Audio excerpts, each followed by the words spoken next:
Inside the GM studio sauce, tabletop games where nightmares meet. In a realm where sanity is lost and weak.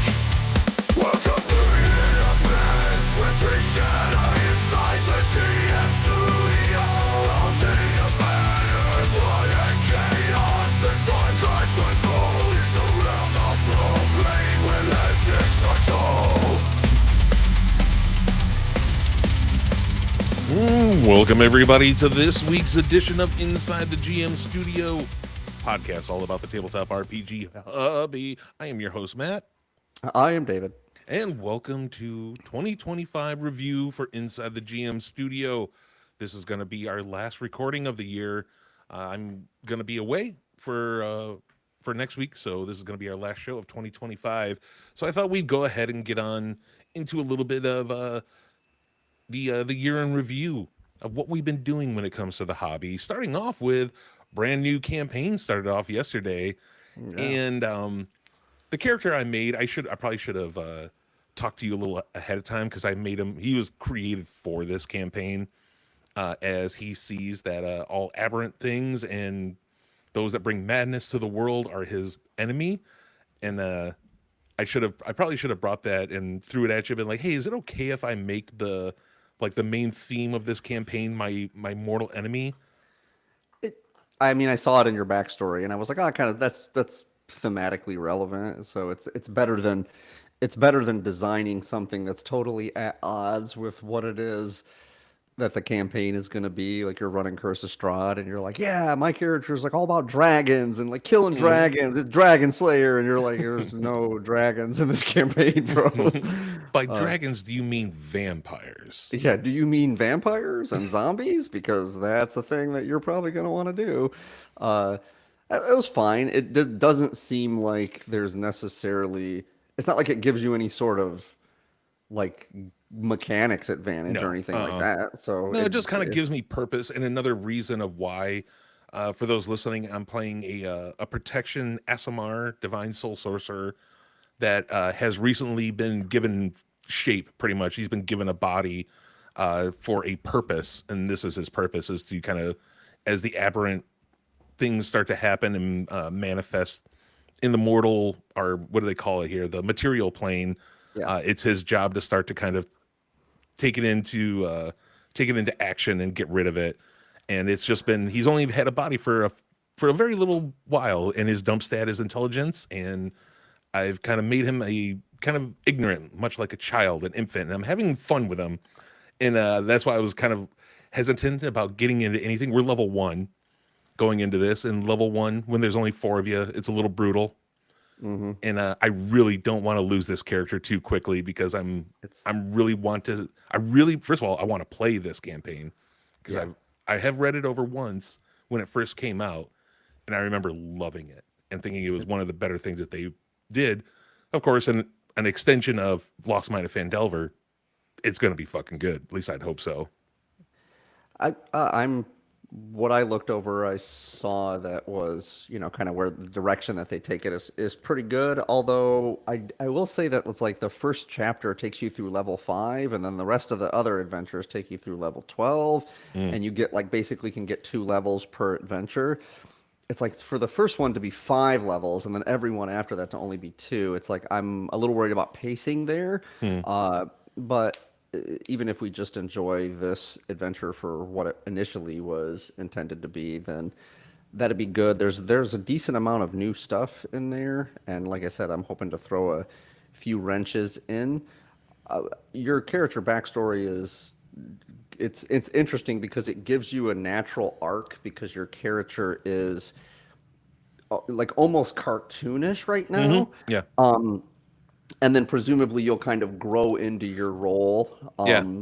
So I'm hoping that, generally speaking, I would think that kind of more kind of befuddled, whatever, like that leg of the character, I would think would be pretty short, like probably shorter than it really needs to be. I tried to show it a few times, like when we got into combat a few times, like as soon as harm is done to people, his demeanor changes, his whole attitude changes, and he becomes very just stern and to the point. And as I was trying to get, he kind of has like this duality thing going on right now. Yeah, when and so those should marry pretty yeah. quickly, and then you can kind of get on with like him going from more like, kind of boyish and cartoonish to like more Hmm. serious, but then Yep. more stern and then more like determined. By the end of the campaign, you should be like this Yep. really like, crusader for, uh, especially because you're the highest charisma, the only character in the party that has decently high charisma. Hmm. Actually, Patrick might have decent like +1 or something like that, but so I suspect that the tail on the you not having a lot of confidence and everything should be pretty short, or the party will be missing out on your more important roles of like social encounters and stuff throughout the campaign. Oh yes, plan on having a lot of fun with it for a little while, but yeah, there will be a change as soon as like the big enemy starts to show itself.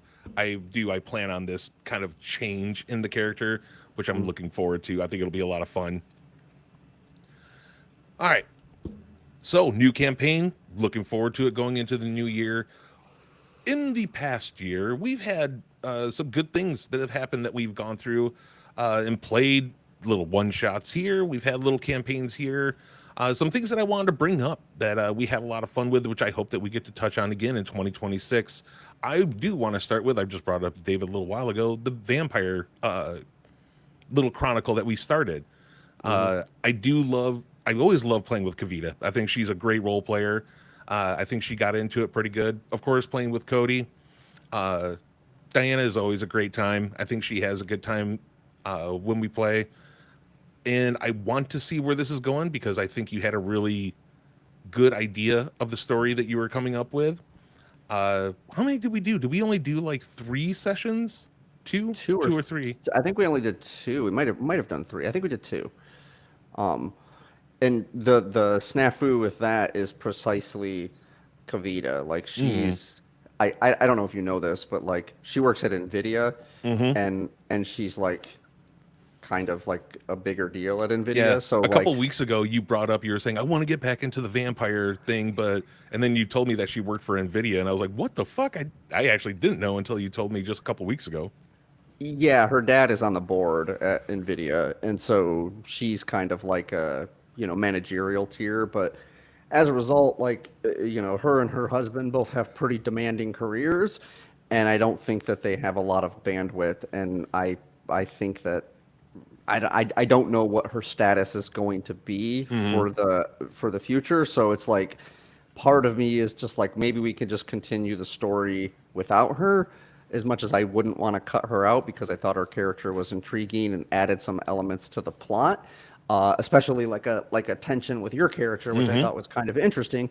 Um, It's always but if fun to have two Tremere in the party. Yeah, especially because you're kind of two different camps of like philosophy on like clan loyalty and Hmm. stuff. And so that dichotomy was interesting, but if we're to really kind of make any headway on it, I suspect we might just need to kind of put her in where she fits and maybe get on with the story without her. Hmm. I don't like to cut out players once we start, but if we're to play any more of it, I would like to kind of see where it goes. And uh, if we're to get more than 2 sessions in next year, then I think that might need to be the way we go. So, Hey, but I was if we could do 4 a year, a quarterly game, who knows? Maybe that could work out. Yeah, I mean, but especially since we're only doing like fairly short, we're only doing like 3-hour sessions instead of like 4 or 5 hour sessions. I wouldn't anticipate this story to take more than 10, maybe 10 chapters. Hmm. And so, frankly, we're kind of through the first chapter, and I would say probably only 6 or 7 chapters is probably appropriate. But, they say a session is typically supposed to be a chapter, but if you're only doing 3-hour sessions, that's a little hard to do sometimes. Yeah. Because normally I would say 4 to 6 hours per chapter of playtime. Hmm. So we'll see how it goes. I was pretty happy with getting to write something that was a little more horror themed, a little more character driven, a little more like has some mystery to it. Isn't combat centric. Isn't fantasy based. I enjoyed the writing, and it seemed like the players were enjoying kind of getting into that world. But we just skimmed the surface, so I'd like to start doing a little bit deeper of a delve if we play again. So Yeah. I'm looking forward to it. I hope that Kavita is going to find some time, or at least that maybe we can find someone else to bring him in for a short term. hmm The other game that we had that played large in our little gaming group this year was Barbarians of Lemuria.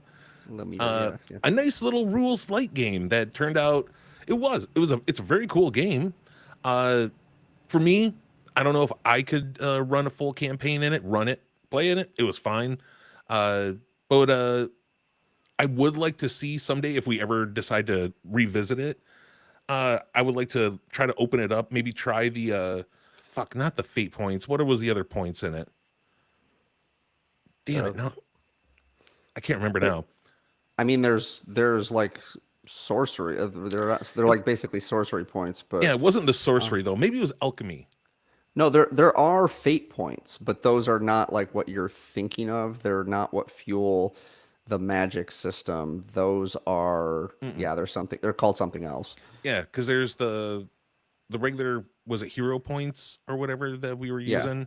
Yep. Then There's there's hero points. then there's fate points, and then there's something that does with the alchemy part of it, and then there's the sorcery part. I would Yeah. like to open it up and try maybe throwing in the fate point things, trying that out, see what it's like, and then the alchemy. I'm kind of interested in the alchemy part of it as well. But what did you think? What was your thoughts on Barbarians of Lemuria? I like it paired back. Frankly, I would probably be more inclined to introduce the siege combat and the ship to ship battle mechanics before introducing magic. Ooh, I don't like a low fantasy setting with magic. Like yeah. you open it up and like suddenly every character's got like magic and I just don't think it goes with the spirit of the game. And it's Mm, part of the reason that I suspect that other people are probably not as eager to play in it because like I think Cody's fine and Patrick is kind of easy breezy, but I know that you're like you tend to like caster characters mm, and you like more high fantasy than I do. But it was a nice break, and I really do like that it's very episodic, where it's like you can just have I ran a quest that was just Patrick and Cody, and then mhm. I ran two that were you, Patrick, and Cody, and then I ran two that were you, Patrick, Cody, and Diana. And so that's kind of cool. I like that you can just kind of slot in characters. Diana was asking when we were gonna play it again because she's like, "Oh, I'd like to figure out what happens to my character because I was like on the brink of death." So Mm. that's I'm like, well, you'll find out pretty quickly. Like, I mean, frankly, I wouldn't have. I think I might have misunderstood the rules there. Some of the rules are a little more confusing than they need to be for Mm. a rules light system. Um, I still don't know. I still don't know about Theater of the Mind as far as combat goes. Part of me goes, yeah, it works fine for what you need it for, but it there were definitely times where it was like the players seemed to have trouble kind of conceptualizing where everything was in space, Mm. and and like that makes things like kind of go faster and makes them less tactical. But if it's creating confusion, which it did a few times, and I found myself having to like over explain things to some of the players, like just to get a sense of like, no, like you're over here by this guy. It's like, but if you could just look on the screen and see it, then it's much easier. So maybe I don't I'm not sold on that aspect of the game, but I like the texture. I like some of the things they do. I will say that generally speaking, from a GM standpoint, the enemies are so overly flattened almost to just be really generic, and I don't Mhm. like that. Like almost all of the monsters and all of the bad guys, I built from the ground up, and I tried to give them some unique powers as opposed to just like, oh, it's a giant, and I'm like, okay, it's a giant, and it's like, well, he just has like this much lifeblood and does, D6 high damage, and you're like, that seems really boring, right? Like he's a giant, he seems like he should have some different capabilities than that, and just one or two powers here or there, I think, spice things up, and so I was building stuff out a little bit more than going on the book, and I would have liked a little more kind of variation in powers in the enemies. They seem overly flattened. Well, something to work for in the future.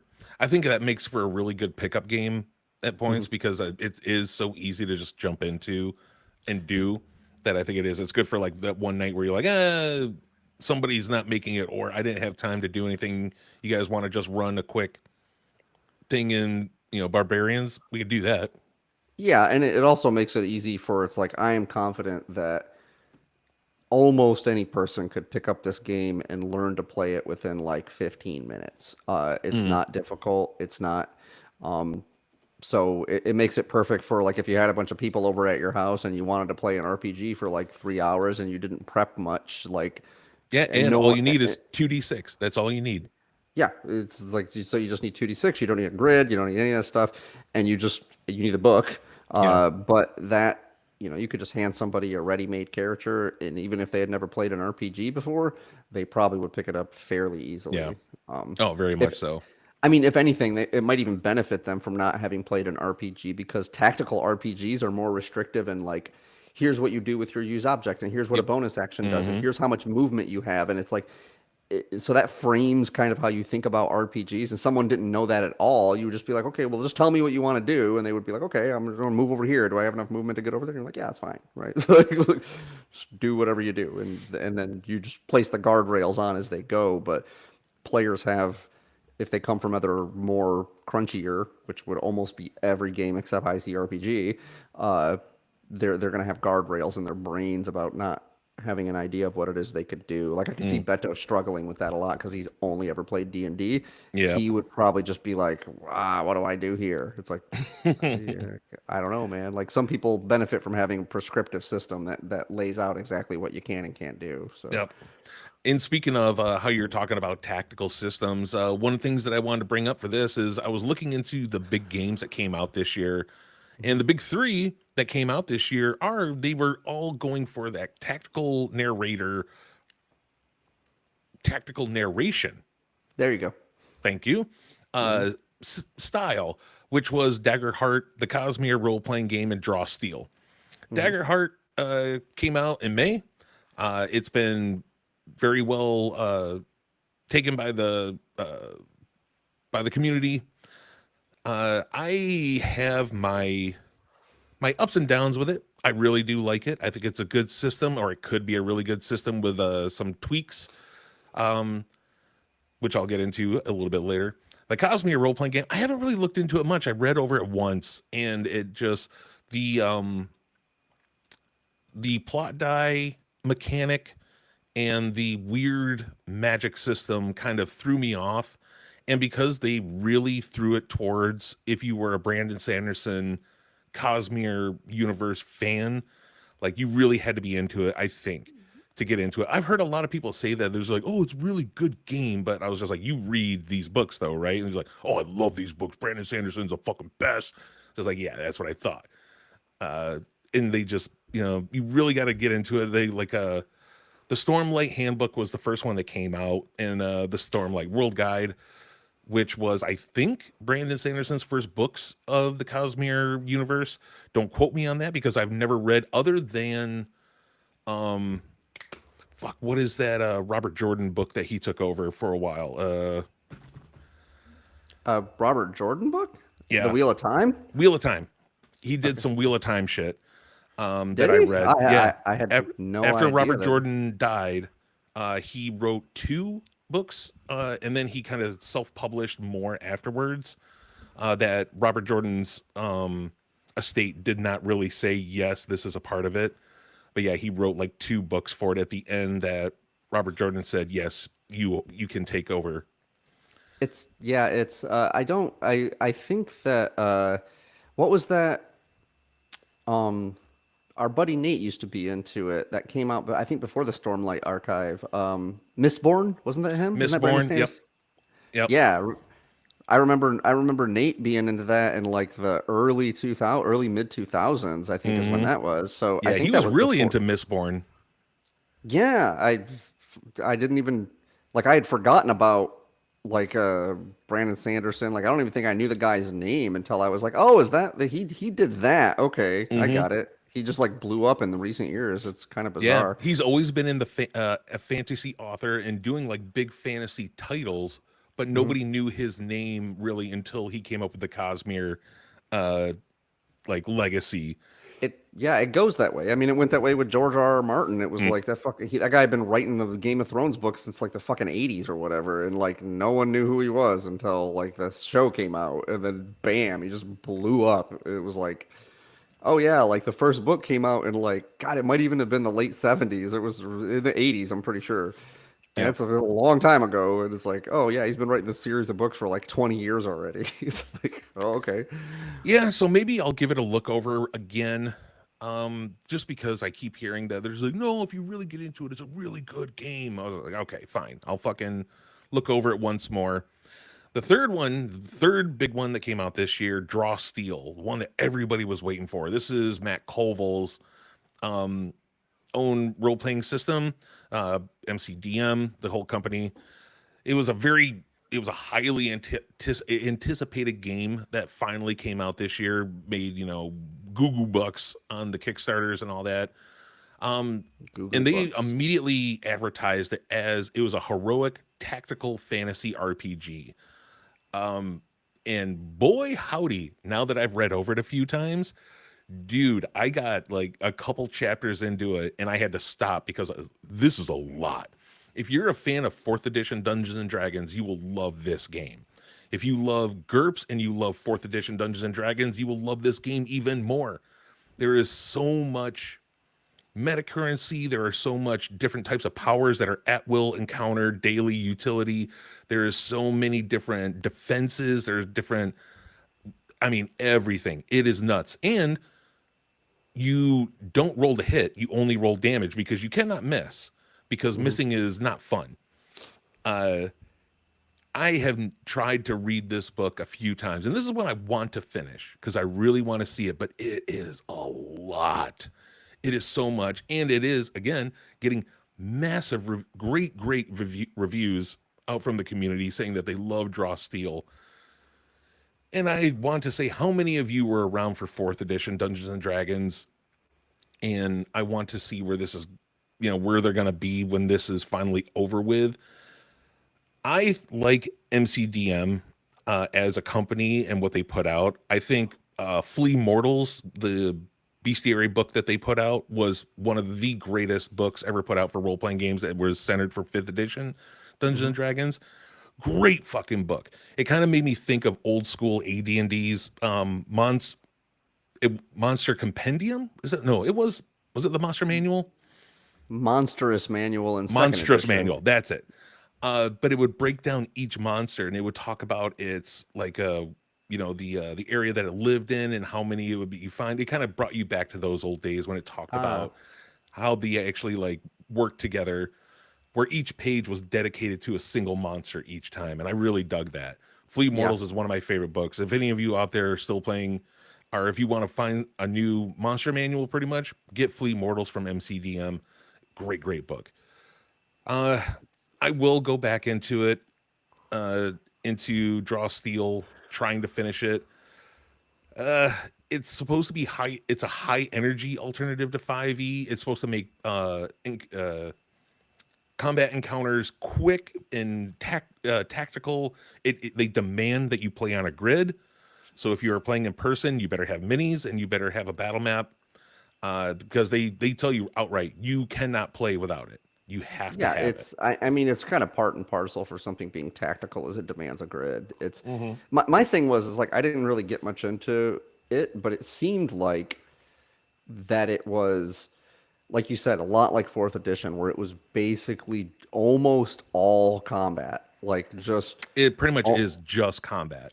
I mean, it seemed like under the umbrella of tactical, you could probably I mean, even a ship to ship battle and siege combat would still be combat, right? But not um well, I don't know though. I mean, because ship to ship battle and army combat would probably more accurately be called strategic combat, Yeah. right? Not Hmm. tactical combat. Right. So yeah, it's small scale skirmishes, and it seems like the whole game is centered around that. It seems like it's designed to be like you said, larger than life, cinematic, combat focused, Yep. and largely tactical. And so what it does is it kind of strips down the role playing aspect, the story aspect, the exploration aspect. I mean, there's not even any hex crawling or anything like that. Um, but it also doesn't seem like it's super dungeon heavy. It's not like dungeon Mm-mm. delvey heavy, right? No. It's more like big set piece Yeah, battles, right? it's actually because they say it's more large scale battles and almost sieges at sometimes. Yeah, it's Yeah. fucking nuts what I've heard. So it reminds me of, yeah, some of those, like that one encounter that we ran right at the beginning of one of the Red Wizards of Thay adventures, where there was like the Blood Gate and the Pit Hmm. Fiend was there, like combat like that, where there's like five different types of enemies. There's like 25 total enemies, and you're doing like these, you have spells that do these massive AoEs, guys that have super high mobility, so they're making like, for 4, 5, 6 attacks around, and it's like that level, not like, and so that's not conducive to dungeon delving per se. I mean, I guess you could put an encounter like that somewhere in the midst of a dungeon delve, but it's almost meant to be like I wouldn't be surprised if one session of Draw Steel was just one encounter, like one combat encounter, It and could you be. play for 3 or 4 hours. But you also said it's really supposed to be kind of fast and furious, so I don't really Hmm. know how that plays out. Yeah, I don't understand that either because I've heard people talking about draw steel games where their combats are still like 2 hours long. I was like, that reminds me a lot of fourth edition. Is that supposed to be fast and furious? But maybe what they mean is that each round goes really fast, Mm, because you maybe. can have each round go very quickly, but there's still like a battle still takes like 15 rounds or Right. whatever, Yeah. Yeah. right? You're right.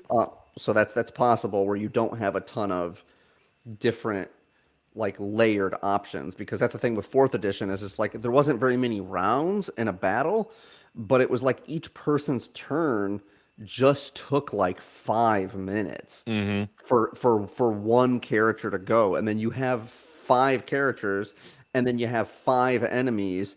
That's like one round of combat takes 50 minutes. Right. It's like, And I geez. don't know if I should even be saying this because, like I said, I haven't read deep enough into it. But what I've read and what I've heard from like small actual plays, snippets from actual plays, each turn sounds like this because this is why they didn't want their. No, I guess they didn't want a roll for attack, like an attack roll, because they said Mhm. missing isn't fun. So we don't want that. We just want damage, and then you guys can flavor however it goes. But it seems, so it's like, all right, your turn's up. What do we want to do? Well, I'm going to start off with this action and I'm going to do this and this. And then I'm going to spend this many points so I could do this and this. And then I'm going to use this from my loadout of this to do this and this. And it's just like, God damn. Okay, when do you roll the dice and conclude? Some of them just kept going on and on. Like, all right, man, I It's can understand it, sure, because it is more of like then it's more game like. Uh, Well, it sounds more like a video game, yeah. because in a video game you don't roll to hit anything. You don't roll, unless it's like Unless it's you like know a 90s MMO. yeah, I was gonna say, or more like a turn based. But it sounds Mm. to me more like a real time kind of video game, where it's like you just kind of slash the guy, and I'm sure it's doing calculations in the Yeah. background, but there's no like, oh, you missed, and so you didn't do a lot of damage. You're just like, no, I'm just like hacking at him until he's dead, right? Like, and I put my shield up or whatever. Like, that's kind of more in that vein, which doesn't seem conducive to a tabletop environment to me, but I have not played the game, so I guess I couldn't say. Yep. So I'm looking forward to see what Draw Steel does. Perhaps they'll put out some stuff. Maybe they'll bring out like a rules light version, which I might be able to get down with. But as of right now, someday I'll read it all. But it's even hard for my brain, and I think I have big brain when it comes to role playing games, and this one makes Got me it. feel like I have small brain when it comes to role playing games. Did Fabula Ultima and Final Fantasy tabletop come out this year, or was that last year? No, I am going to get to that in just a minute. I did want to talk about some major editions that will be coming out this year, or that did come out this year, like Starfinder Second Edition. I got to give them props. Moving Starfinder, because Starfinder was so huge to the Paizo crowd. If you were a Paizo kid and you loved Pathfinder, and then you actually like Pathfinder Second Edition, Starfinder Second Edition was definitely going to come out. I got to give it up to Pelgrane Press. 13th Age brought out Second Edition. So 13th Age came out in 2013-ish, 2012. It was created by Rob Heinzo, who was the lead designer for D&D 4th Edition. I don't know if he was canned or if he just left Wizards, and he created 13th Age. And it was one of the number one games against Pathfinder and Dungeons and Dragons. If you wanted to play high fantasy or medieval fantasy, heroic RPG, you also picked up 13th Age. And I fell out of it because I didn't want to. I was already out of 4th Edition. I was getting into 5th Edition. We were playing the beta of it at the time, and I was really ready to just dust my hands off of 4th Edition. So I never looked into 13th Age. I just saw that they put out a 2nd edition this year, and I was like, "Hey, fucking way to go, guys! I'm glad that you're still going. Got to give them props." That's been a while ago now. Yeah, that's a long time for a 2nd edition. Yeah. Fuck, I guess I shouldn't say that because Pathfinder brought out their 2nd edition. Oh, I guess it was like 5 years ago or somewhere around there. But it was still like 10 years in between that they, maybe even more. God, when did Pathfinder come out? When did 4th edition come out? 2004? 9. 2009? Mm-hmm. So yeah, it was only like 10 years before they brought out 2nd edition. That's a long time. I would have thought that Pathfinder was already in its 3rd edition. You would think, right? It came out right after 3.5 ended, right? So that's got to be 2004. Yeah, it was like 2005. Yeah. So that's like 20 years ago.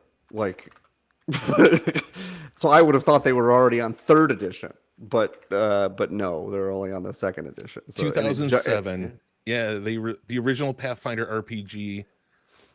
Pathfinder, came out in 2007. Damn. 7. Okay, so that was. Oh no, here it was. It was started in 2007, but was officially published in 2009. Okay. Oh, okay. So that's even longer than I thought, because I thought it came out shortly after. Well, I guess 3.5 was like 2003. So I was thinking that didn't have a very long. Well, I guess it ran for a few years, right? Mm-hmm. Yeah. That's when it came out. So it probably ran from 2003 to 2006 or 7, and then died out. Yeah. That was kind of like the letter that when 4th edition came out, Pathfinder was the game that was just like, fuck you. We want 3rd edition back, and that's what we're going to do. We're going to take your D20 system and we're going to make it awesome. We're going to make role-playing games great again. Fuck you. Yeah, I would have thought 4th edition was 09, but maybe it was before that. Might have been. Because it didn't have a very long shelf life. No, it did not last very long. Man, but boy, did they put out a lot of books in that short time. Yeah. I did want to bring up, just because I reignited my love for this game, and I think it has finally become what I believe is a perfect role-playing game, in my own opinion. Last Thursday, my Thursday group, we are on hiatus until the new year, pretty much. So I thought, fuck it. I'm going to go look around on LFG Reddit and see if there's anything I can find tonight. Maybe I can find a one-shot. And I found a dude by the name of Tutmus. Tutmus, I know you're not listening, but shout out if anyone out there listening and you're on our LFG and you see Tutmus is running a game, especially a Fabula Ultima game, fucking do it. Because this cat was good. He blew my mind how well he ran this game. I thought I knew the game really well. Fuck no. I don't know shit. Tutmus ran Fabula Ultima for us, and we were playing in the what do they call it? Techno fantasy setting. That's what kind of grabbed my attention. I was like, yeah, I want to try this. So it was a little bit more of if you out there have played Final Fantasy 7, Final Fantasy 8, Final Fantasy 12, those eras, it was a little bit more like that, where it's a little more technology and magic fused together, more than usual Final Fantasy is. But the way that he made it work and made me love this game so much is that, and how I wanted this year to be like the Italian takeover. Twilight Sword is coming out next year, which is another Italian group that is making a JRPG inspired game, which is actually more inspired by Legend of Zelda than it is Final Fantasy. As well as Break came out, and but they're not. It's not Italian. It's more, but it is more of like a JRPG anime style inspired game. But the Italians are coming in hard. For some reason, Italians, they love JRPGs and they want to make them tabletop role playing games, and they're doing really good. They make them really good. So Tutmus takes this game that I thought I had a grasp on. I didn't. I didn't at all. Fabula Ultima has this way of creating mechanics in being more narrative than other games. The way your emotions towards your party mates, or even the evil bad guys, or just anybody, your connection to them and what your emotion is to them, there's mechanics for it. There's actually physical mechanics that change the game. Same thing with your background and where you came from, the lands that you came from, and your life in those lands. And he was able to work this in. He was just like, yeah, this is how you use this. This is how mechanically it works. If you want to spend a Fabula point, you have to bring this in narratively and why you are able to use this, as well as if you are going to use the Fabula point to change the story at the time, it has to be a part of either your backstory, your connection to the other party mate, this and that. He put it out there way better than I could ever do, because this guy is fucking amazing. As well as the main dice mechanic for Fabula Ultima is you take 2 attributes. There's 4 attributes in total. Each one has a die associated to it, all the way from a D6 to a D12. And then you take those 2 dice, you roll them and add them together. I love this. At first I said I don't like the roll system for Fabula Ultima. Now I like it a little bit more for narrative play, because when you roll, if you fail, Tutmus asks which die was lower. And there was one that I did, which was dexterity and intuition, to try to kind of jump back onto a cliff. And my intuition was the lowest one. And he went off and flavored it, because it wasn't my dexterity that failed me, but it was my intuition of, quickly grabbing upwards. But the cliff was a little bit farther away than I thought it was. And it was kind of cool to be able to have a mechanical reason to say, this is why you failed. I thought that was really cool. The way that the skills system works, the multi-class, kind of putting them together to create this amalgam of this character that you want to make, I really enjoy. I'm going to say Fabula Ultima is my game of the year, even though it did come out in 2022. I want to now, I was looking at it, I want to buy the book, of course, to get on the shelf, because I am a collector. And I just saw that there is a Kickstarter going on for their Celebration Edition that is coming out with brand new bestiary. They never made a bestiary before. This is brand new. The bestiary comes out this year, but the coolest fucking thing ever, and I don't know if I'm ever going to be able to afford it. I guess I could. Oh yeah, I can. Oh, I'm looking at it right now. So they have the Fabula Ultima Core Rulebook hardback, which is the signature of a master. They got Yoshitaka Amano to do the cover, who is the artist of Final Fantasy. He's the guy that drew all the covers of Final Fantasy, did all the art for him for Final Fantasy 1 through 6. He also did a little bit for 7 and a little bit for 8, but I think he didn't do anything for 9. But he was like the original image guy. When you think Final Fantasy, you think Yoshitaka. So I really want to get that book now. And I got to say, hey man, what's your name? Emilio, the guy that created this game. Hey. Fucking way to kill it yet again. They for the Kickstarter for this book, it's just a collections book with a bestiary. Don't forget. So they want all he wanted was 20,000 euros. That's it, and we'll get this done. They are at 1,475,004 euros. So dude's killing it. Keep it going, man. You're making great shit. I really love you, Emmanuel Galado. Emmanuel Galado. Claro. You're doing great work. You and the two little mice out there, I'll give you guys props, even though Break isn't out yet. Or not Break, God, that's bad. Twilight Sword. Twilight Sword, we'll see you in 2026. I just had to bring that up because playing through Fabula Ultima, it sparked something in me. I have now started reading more and more of this game, and I'm really enjoying it. It is definitely my game of the year that I've played. In other ones that I've done, my least favorite, and also it's so weird. I've had the most fun with it, but it's also the game that I hate, Triangle Agency. Fucking die in a fire. But goddamn, are you fun? You make it fun. I don't know what it is. The game part of it, I cannot stand. I fucking hate everything about it. But the play between me and the other guys playing, all the characters, we have so much fun doing it. It's a barrel of laughs, and it's just a great time because that's what you have to do in the game. They want you to do that. They want it to be crazy and weird, and it's so much fun. What else have I played this year? Oh, Vagabond. I really love Vagabond. Again, for another rules light-ish tactical pulp game. Vagabond is very cool. The guy that created it, I'm sorry, I can't remember his name right now. He came up with the thing that I had against roll under systems. I always love whenever you're able to roll and you know that you've succeeded. Like in Barbarians of Lemuria, I think that's great. You roll a 9, you know you succeeded.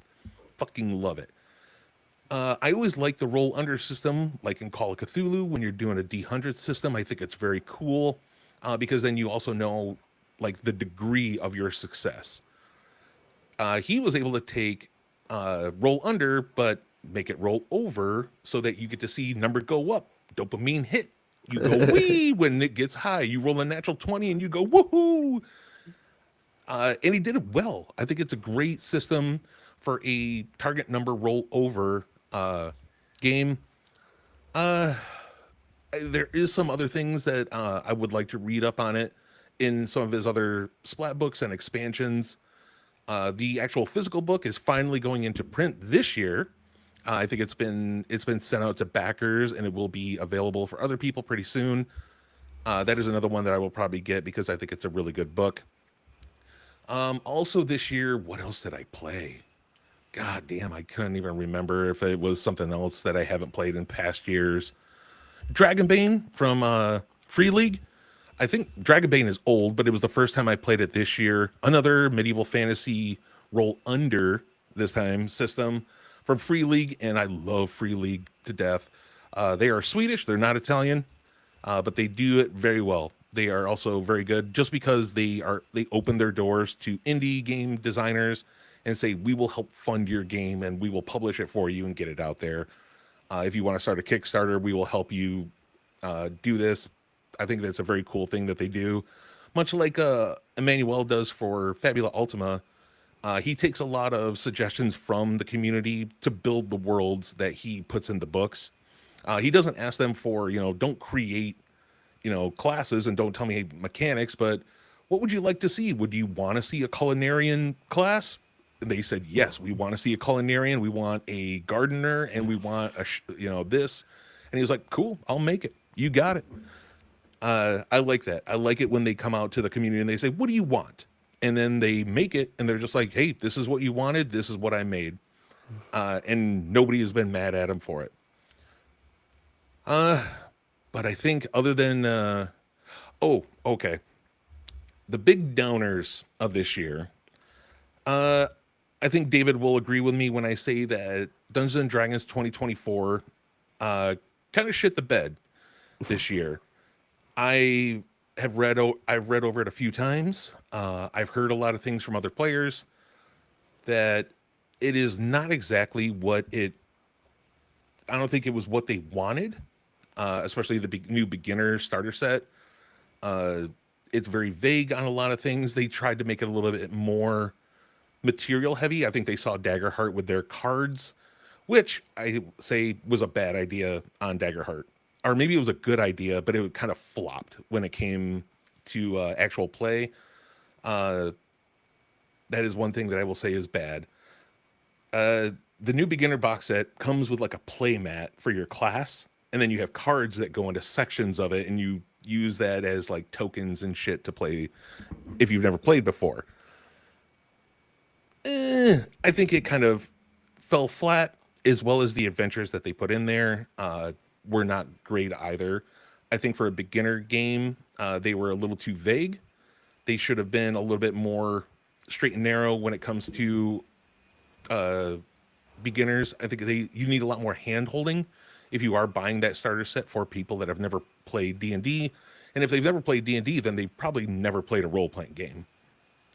So I think it's very important for starter sets to have hand holding. This should be that one time that you're just like, railroading is a must. You will get to know this. It's not always going to be like this, but at this point, I'm going to hold your hand and we are going to learn this. And I will make sure that I teach you really well by telling you everything. Now I see that upcoming in probably 2026, that they are planning on releasing Ravenloft and Dark Sun for the 2024 rules, which is still, I will say, they did a good job in making things backwards compatible. So if you do buy these books, they are easily, they are the easiest things to convert into the 2014 rules because nothing really changes much. And if it does, it's easy to see at a glance to say, nope, this should have been like this and this should have been like this. I am interested to see what they do with Dark Sun, because I don't know if they're going to update it to be more politically correct. I don't think they should. It's Dark Sun. Dark Sun is their sword and sorcery, low fantasy system, our world setting. And it is not a fun place. It is a very, very shitty place, and everybody sucks, everybody's evil, and everybody has a bad time in the Dark Sun setting. And I played it back in 3rd edition and 4th edition. Never got the chance to play it back in 2nd edition because I only played with David. And I just got to see it in comic books quite often.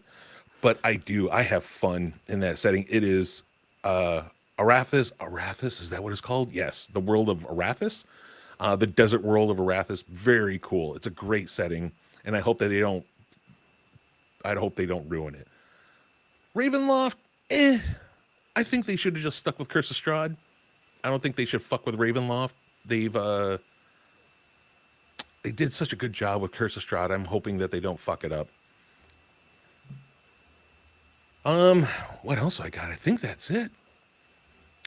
I really wanted to spotlight Fabula Ultima for all those listening. If you haven't read it, get out there, check it out. The press start, the demo game, completely free, and it gives you all sorts of rules. It gives you everything to start, and it is completely free. You can just go out there, look for it. You'll find it, and it is one of the greatest starter sets you'll ever find, especially for the price. You got anything that you want to end on there, Dave? I was just kind of letting you run out of tape there. I know you let me do it plenty of times. Mm-hmm. I'm with you as far as I don't know, the 2024 edition of D&D just seems like they wanted to have, like, I don't know, we're due for a new edition, but we don't really want to change it. But we don't want to. 5th edition was such a hit. It was so good. But we don't want to change it, but we're going to change it. So it's different, but it's not different. And it's backward compatible, but it's new. And it's like, it just, and there's some things to like about it, but I haven't read over it extensively. There's a few things that I like, and then a few things just seem like they're changes for the sake of changes. And then there's some things like Cody was telling me, he was like, yeah, I've read over it. He was like, you would hate it. He was like, you would just hate it. Like, I'm like, mm-hmm. Really? Because I've some of the things I don't mind, like they brought back weapon specializations, which I thought was pretty cool. Different There's maneuvers. Very few things in there that they changed that I think is very cool. Bastions I wanted to be cool. They're not cool. Even they have a brand new book for Eberron out, Forge of the Artificer, which for the price, it's okay, I guess. If you get in digital, it's definitely good because it's $20 if you get it digitally. I think it's $40 if you get the actual book itself, and it's only 120 some odd pages. Uh, but it's only for, it's made for 2024. You could still use it for the 2014 edition, but yeah, there was so much stuff that I thought was going to be cool in the 2024. I was expecting to come to you a few times being like, you really should give it a chance. You should give it a chance, David. You really should. But no, I'm not. I would have been willing to give it a chance, but there was just some things. The things I looked over, I'm like, okay, this seems pretty cool. And then it was like kind of a mixed bag of other things. There were things that I came across that were different that I really just thought were like not good. And then other things that I just thought was like, okay, like it's different, but it's not really better. Like it's just Hmm. like it seems like you just changed it for the sake of changing it, which was kind of weird. I don't um Yeah, it almost seemed I like, yeah, they were kind of like pushed to change things. Yeah, like change some stuff and make it different, but not different. It's like okay, but yeah, it's always really been peculiar to me that you really favor the Dark Sun setting because it's like because it is more sword and sorcery. It Hmm. seems like it's more in my camp of things that I would like. Although I've never run a Dark Sun campaign. There's something about it, especially with the I can never remember what it's fucking called. Whenever a magic user uses magic, it does damage to everything around him. So no matter Yeah, what, if you are going to play a caster, first of all, you're risking being killed on the spot because casters are seen as evil and they're kill on sight or arrested. So that was always kind of fun. Is I did play. I was just like, oh yeah, I'm gonna do this. Defile magic. That's what it is. Whenever you yeah, cast magic, it's called defiling the land, and it does damage to the land around you, your party, and yourself, depending on what spell you're using.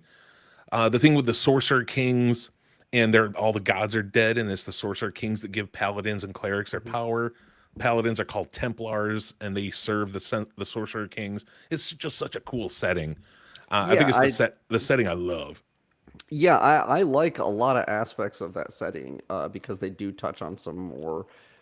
It's it's low fantasy, but it still feels distinctly Dungeons and Dragons. Hmm. Oh yeah. I think where I run aground of it is that like I don't mind having magic, but it like and I wouldn't even necessarily mind characters having magic, but the the issue with it is that it like I'm with you. I like the kind of like magic is corrupting and it's Hmm. evil, but it also magic in low fantasy settings is very different than it is in high fantasy Hmm. settings. It's never like battle magic, right? It's never like launching a lightning bolt or like No, it's flying. usually rituals and long Yeah, cast. Yeah. it's ritual magic. It's blood magic. It's things that like you do something like a city state away and someone gets sick and dies, right? Hmm. Like I like that kind of magic. I Yeah. think it's like dark and really like takes a toll on you precisely because you could be doing a ritual for hours or days, and you need to get like this is why cults are so prevalent because you need like all these acolytes to be like performing the ritual with you, Hmm. and so you have to like raise this cult around like some like singular purpose, and it makes sorcerers like menacing and evil and Yeah. corrupt, and I really like that element, and it seems like some of that's lost in the D&D setting. There's like the backdrop of it, but the characters, from what I can recall, they still cast more or less the magic in the same way that they cast Hmm. magic in D&D. Yeah. And so it kind of creates this weird divide that I never really knew how to get my head around. I think is probably part of the reason I never ran a game like And that. I know one thing that, at least back in second edition, when Dark Sun first came out, because magic was so not good to use, and not a lot of they didn't want the players to use magic really. It Hmm. made psionics like the spellcasters then. Yeah. And if you and I remember, I never looked into it a lot. I never read anything on psionics because David back then said, don't even try. It's fucking horrible." I did read a little bit on psi points and shit, how it worked back then. And it was confusing as hell.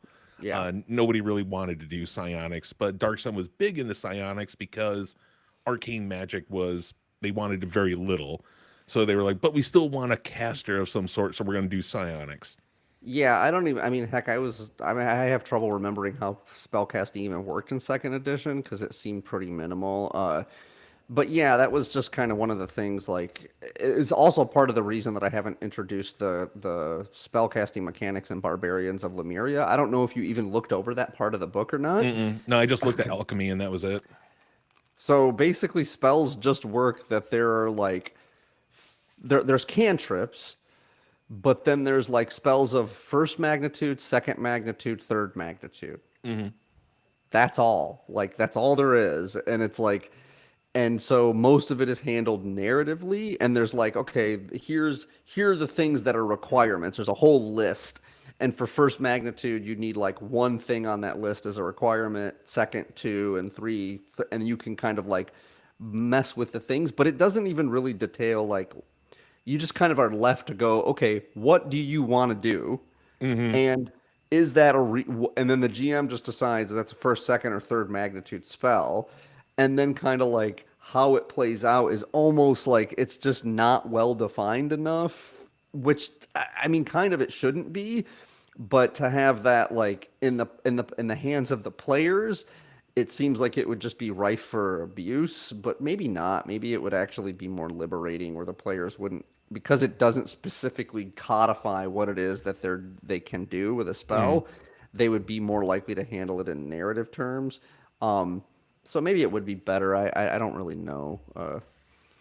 There was some game that I heard. I was watching a video of a guy creating a character, and he was going over a little review of it. But it's a very sword and sorcery low fantasy system.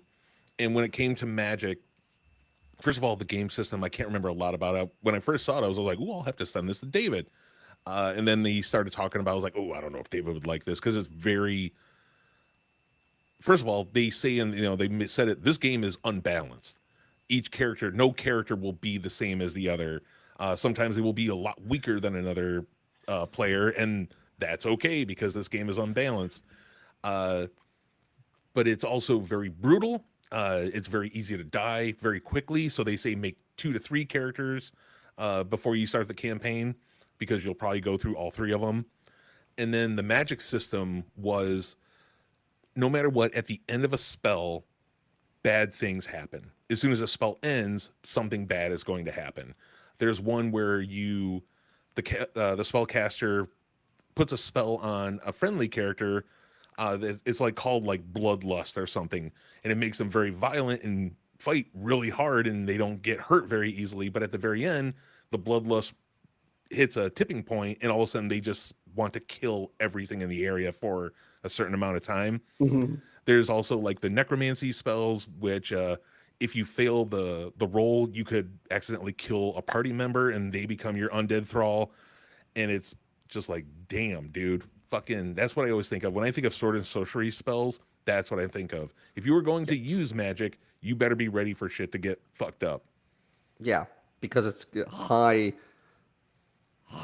reward, but high cost. Yeah. Like both are very high. So it's like you just can do things that like no other character could do. Just orders of magnitude more powerful than like what any other character could do.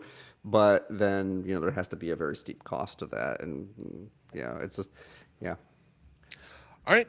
I think that's going to bring us to this end. Ugh, Jesus Christ, man. It's fucking end of the show. You just had 2 cups of coffee. We're going to go. This brings us to the end of this episode.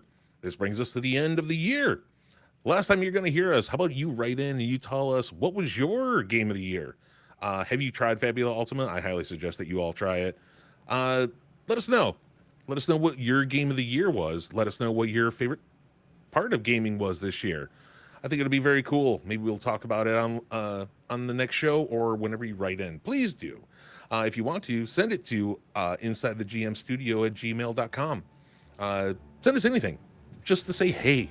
Just to say, hey, why don't you talk about this? Everything you talk about fucking dumb. This is going to be good if you talk about this. We'll do that. We'll talk about it. David loves to talk about shit, and you can see sometimes I do too.